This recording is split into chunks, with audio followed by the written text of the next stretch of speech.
Fans of high-resolution gaming are often faced with performance problems.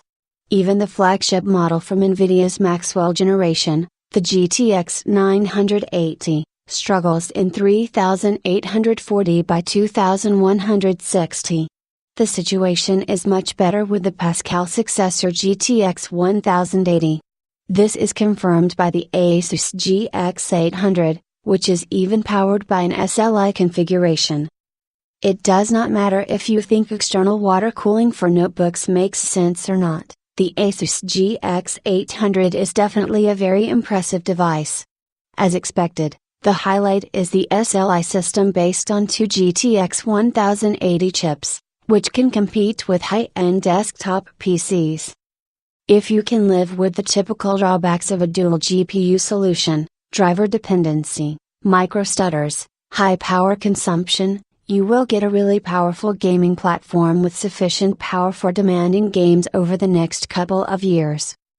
However, the two luxury GPUs only make sense when you use a 3K or 4K screen.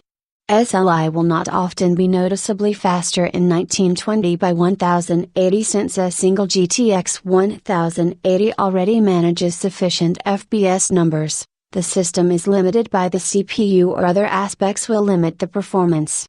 There are even some cases in 3840 by 2160 pixels where the GX800 does not really benefit from SLI, which is often not caused by the driver, but the lack or limited dual GPU support of the games. Our 4K tests show a performance advantage of 40%, on average, for the GX800 over a notebook with a single GTX 1080.